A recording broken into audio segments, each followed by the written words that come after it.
La sourate Al-Baqarah est la deuxième sourate du Saint-Livre suivant la sourate d'ouverture Al-Fatiha.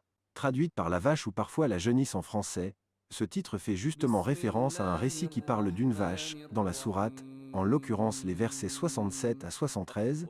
Cette vache a été immolée par les fils d'Israël selon la prescription de Moïse inspirée par le Très-Haut, pour dévoiler l'auteur d'un crime.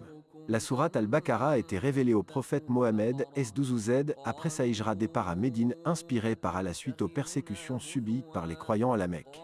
Avec 286 versets, et se composant de 5 sections, I sur 60, c'est la sourate la plus longue du Coran. De nombreux hadiths, traditions prophétiques évoquent la sourate Al-Baqarah, et elle renferme un verset particulièrement important du Coran, le 255e, dit Aya al-Kursi, appelé le verset du trône. Chaque sourate a une particularité. Nous vous proposons aujourd'hui d'étudier et de méditer sur la sourate Al-Baqarah, sa révélation, son tafsir, son explication, les mérites de sa récitation et de son apprentissage.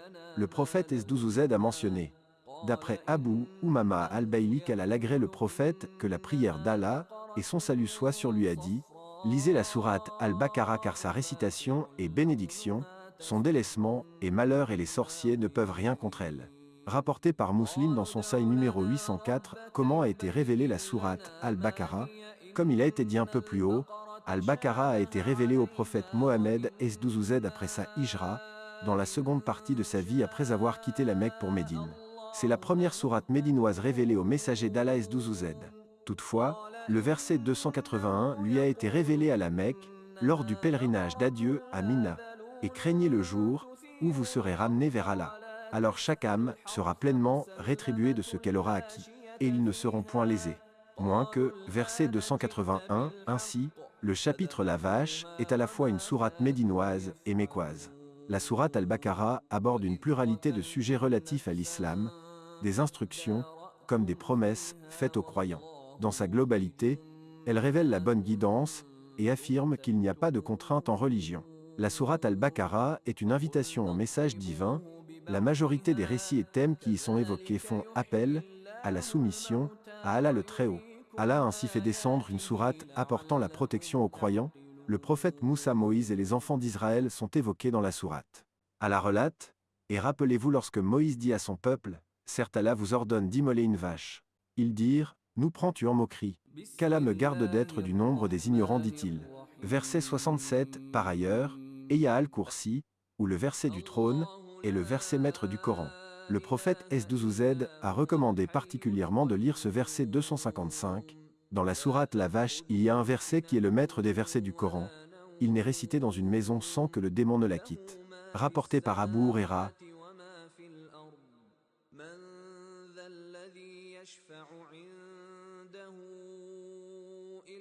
L'ensemble des sujets de cette sourate convergent vers l'idée que la connaissance de Dieu embrasse toute chose. À travers les noms et la croyance en Dieu, c'est la question de l'unicité de Dieu qui est prépondérante. La croyance aux 6 piliers de la foi y est importante.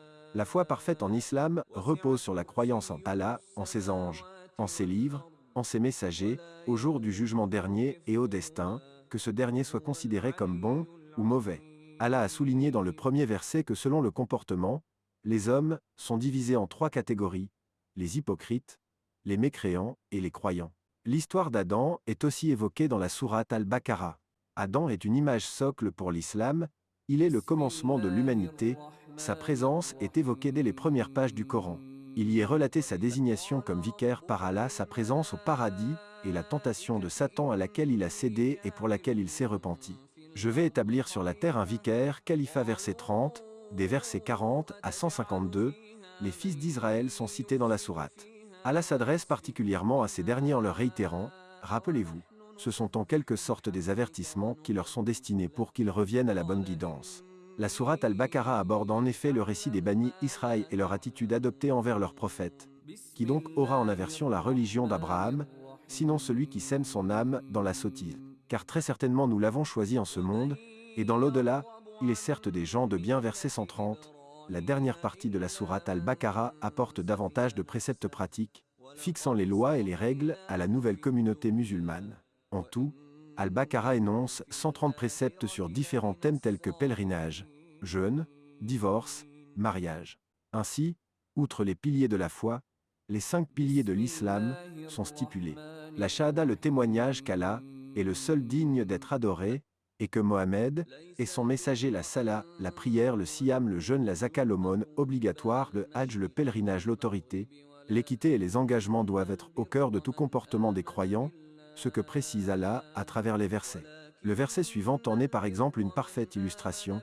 La bonté pieuse ne consiste pas à tourner vos visages vers le levant ou le couchant. Mais la bonté pieuse est de croire en Allah, au jour dernier, aux anges, aux livres et aux prophètes, de donner de son bien, quelque amour qu'on en ait, aux proches, aux orphelins, aux nécessiteux, aux voyageurs indigents et à ceux qui demandent l'aide, et pour délier les joues, d'accomplir la yala, la prière, et d'acquitter la zakat, l'aumône.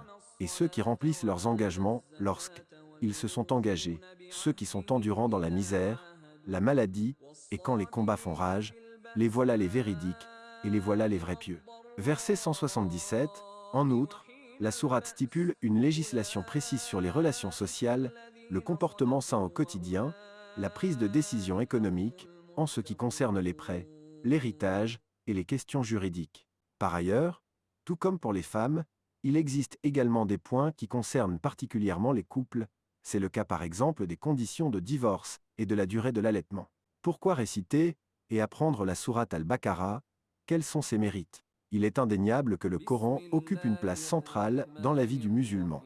Le prophète S12Z a d'ailleurs dit « Le mérite de la parole d'Allah sur toute autre parole est semblable au mérite d'Allah sur toute autre créature. » Mais qu'en est-il des mérites et bienfaits particuliers que peut apporter le fait de réciter et d'apprendre la sourate Al-Baqarah?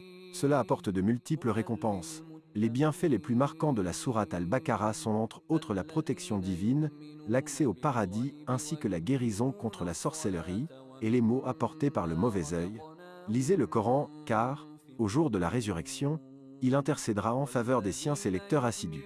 Lisez Az-Zahraouin, les 2 sourates pleines de lumière Al-Baqarah, la vache, et la famille de Imran, car, au jour de la résurrection, elles viendront sous la forme de 2 nuages ou de 2 bandes d'oiseaux étalant leurs ailes pour plaider la cause de celui qui les lisait, rapporté par Muslim. Lisez la sourate Al-Baqarah, la vache, car sa récitation est une bénédiction et son abandon est regrettable, et elle a le pouvoir de réduire à l'impuissance tout ensorcellement, rapporté par Muslim. Abu Huraira, qu'Allah soit satisfait de lui, a rapporté que le messager d'Allah S12Z a dit « Ne faites pas de vos maisons des tombeaux, certes Satan fuit la maison dans laquelle on lit la sourate Al-Baqarah, la vache. » Rapporté par Muslim, dans l'ensemble, la sourate Al-Baqarah est un appel divin pour la bonne direction aux croyants, la bonne guidance. Ensuite, il y est clairement clarifié et défini toutes les règles de bonne conduite que les croyants doivent suivre en société, dans son environnement immédiat. Ainsi, la bonne guidance est clairement désignée comme une valeur fondamentale de l'islam.